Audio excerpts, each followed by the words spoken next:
Welcome back. Thanks for staying with us. As Los Angeles, and this is the only way to describe it, grapples on many different levels with the after effects, the devastation of last month's wildfires, the city, of course, is beginning the process to rebuild.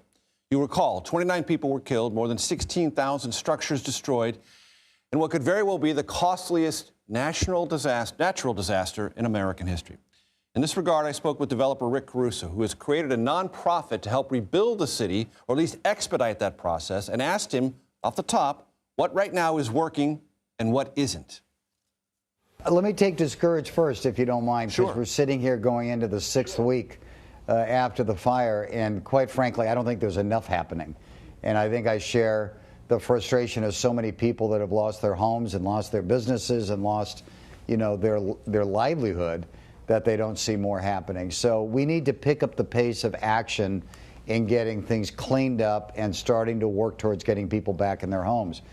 What makes me optimistic is so many people have leaned in. Just in announcing this nonprofit, we've got some of the best, the smartest people in Los Angeles and around the country that are giving their time and their talent with one goal in mind, the speed and safety of getting these communities rebuilt in Altadena and in the Palisades. So I'm heartened by that, and I think we're going to have some great success. It's going to take some time, but we're going to bend the curve and tighten the time frame so people get back to their homes. You mentioned the speed, Rick, and it's not fast enough.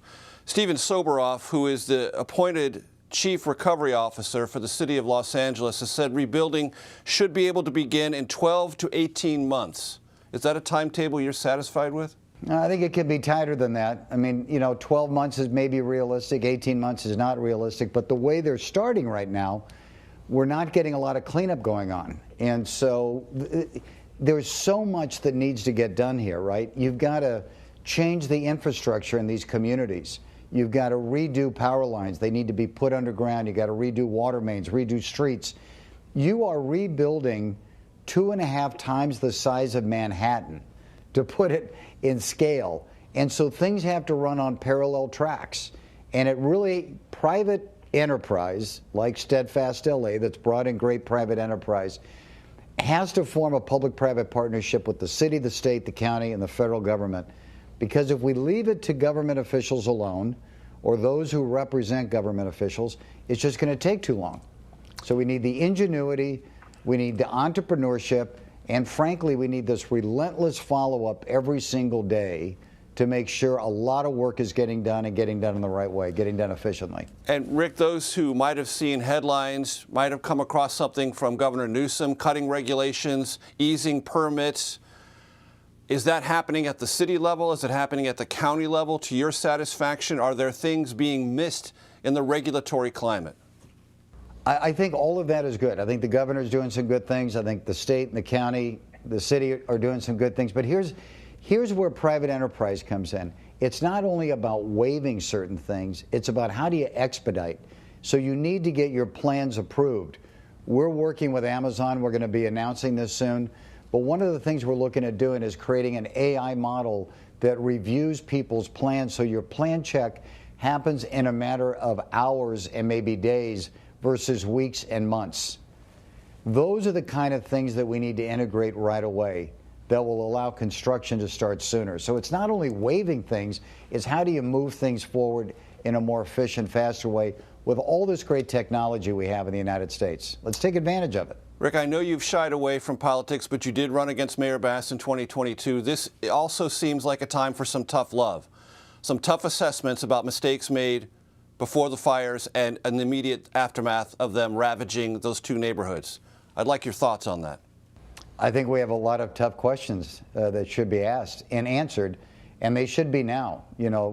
In typical career politician form, we're hearing, well, we have time to, figure things out and look back and figure out why things went so wrong. We need to understand that now so it doesn't happen again. And more that's coming out, there was massive failures of leadership, both at the elected level and the appointed level, that really cost people lives, their homes, and their livelihood. And I still say, as I said on the first night that this happened, most of this, if not completely prevented, could have certainly been avoided for the most part. And that is playing out to be true. as we learn more about what happened in Los Angeles, sadly enough. Rick, density and home building is going to be a big part of this.